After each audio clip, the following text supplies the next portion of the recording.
السلام عليكم ورحمة الله وبركاته.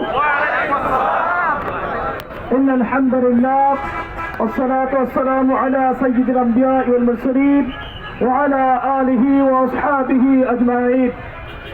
শহীদের রক্তস্নাত কাফেলা বাংলার মানুষের আস্থার মুক্ত প্রতীক প্রিয় কাফেলা বাংলাদেশ জামায়াত ইসলামী কাপাসিয়া উপজেলা কর্তৃক আয়োজিত আজকের ঐতিহাসিক মিছিল পরবর্তী সমাবেশে উপস্থিত আজকের আয়োজনের সংগ্রামী সভাপতি মাওলানা ফরহাদ হোসেন মোল্লা, আজকের আয়োজনের সম্মানিত অতিথি বাংলাদেশ জামায়াত ইসলামীর কেন্দ্রীয় পরিষদের অন্যতম সদস্য কাপাসিয়ার গণমানুষের নেতা বাংলাদেশ জামায়াত ইসলামীর গাজীপুর জেলা শাখার সংগ্রামী নায়েবে আমির মাওলানা শেফাউল হক, উপস্থিত উপজেলা নেতৃবৃন্দ, সংগ্রামী তৌহিদি জনতা, আমরা লক্ষ্য করছি লেভেল প্লেইং ফিল্ড তো দূরের কথা, একদল পাঠশালার পথে হাঁটা শুরু করে দিয়েছে। তারা আমাদেরকে কোথাও সহ্য করতে পারছে না, এমনকি মসজিদে কোরআনের আলোচনা হোক এটাও তারা সহ্য করতে পারছে না।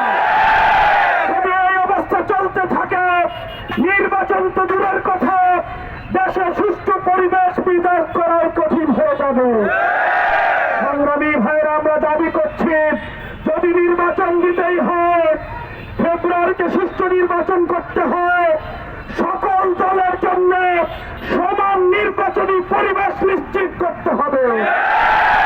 সংগ্রামী ভাইরা আমার, আমরা রক্ষা করেছি রক্তের বিনিময়ে, শাহাদাতের বিনিময়ে, হাজার ভাইয়ের চোখের বিনিময়ে, হাত পায়ের বিনিময়ে এই জুলাই আন্দোলনের সফলতা এসেছে।